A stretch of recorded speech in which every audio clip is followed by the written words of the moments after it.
Bismillahirrahmanirrahim. Today I am going to give a talk on ophthalmoscope, and basically I will talk on direct ophthalmoscope. So these are the instruments which are commonly and widely used in each and everyone's IOPD. So ophthalmoscope is a handheld instrument which is used to examine anterior as well as posterior segment of the eye. In this picture, doctor is performing ophthalmoscopy on a patient. So it is based on the principle that when light is reflected from the illuminated retina of emmetropic subject, it comes to focus on the retina of an emmetropic observer.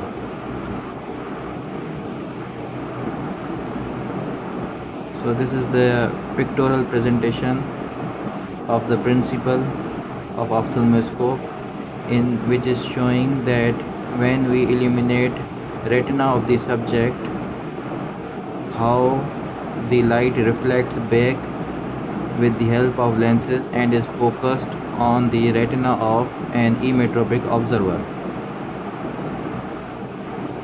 So it is a small in size, portable, rechargeable instrument which has got a spherical optical system in which there are built-in lenses for refractive error.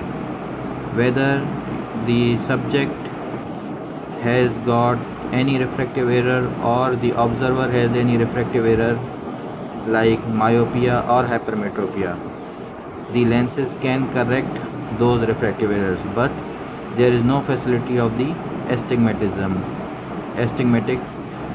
lenses in this, cylindrical lenses in this ophthalmoscope. The image which we see is magnified 15 times, and in this instrument there are 7 different apertures which are used to examine the retina.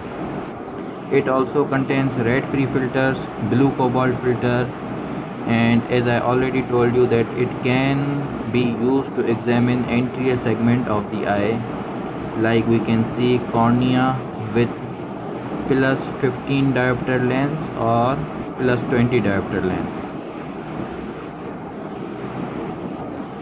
So how to use ophthalmoscope? First of all, we have to introduce ourselves with the patient. We have to take consent.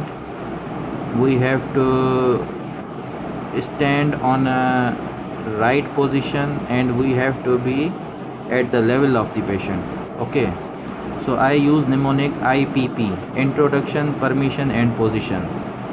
Then give distant target to the patient of about 6 meters if his pupils are not dilated with any dilating drop, because at 6 meters it is a point of neutrality where there is a physiological mydriasis of the pupil. Then you have to dim your room light so that physiological mydriasis should be more.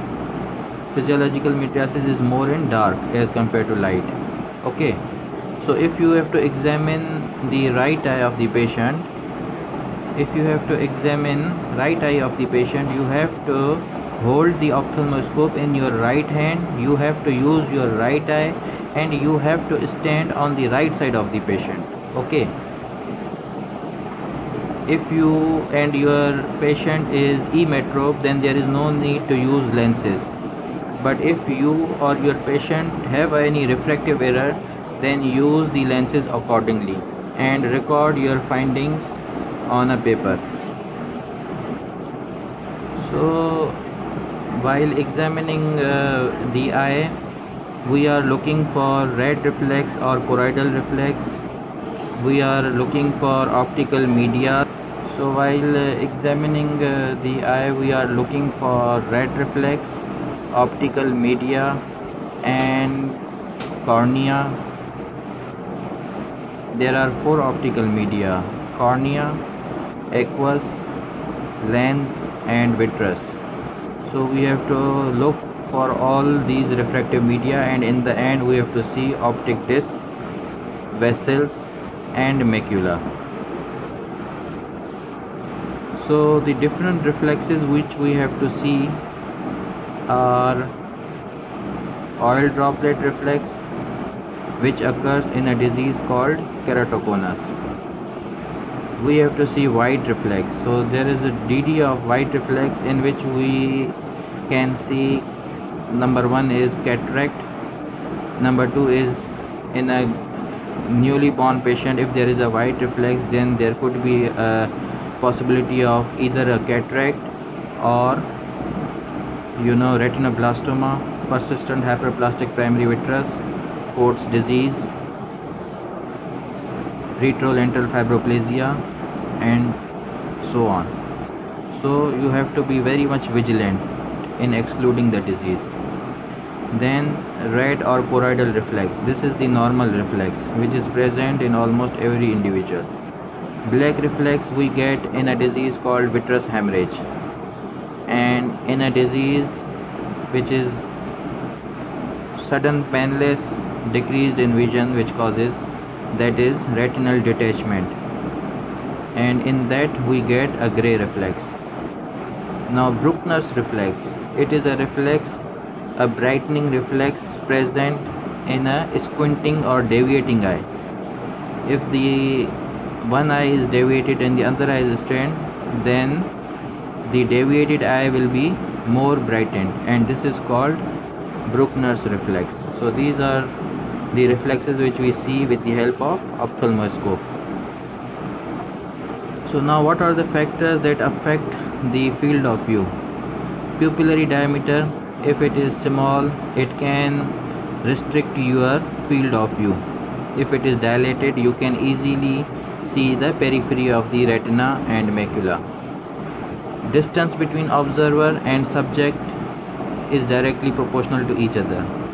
If there will be more distance, then we will be unable to see the retina clearly. So there are two techniques. One is distant direct ophthalmoscopy and other is nose knuckle or close ophthalmoscopy.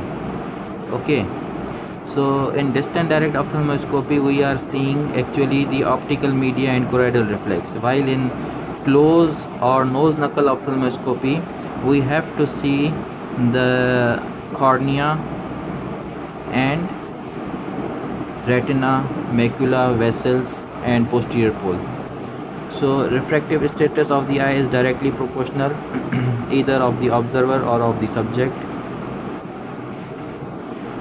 So these are the effects of dilated pupil.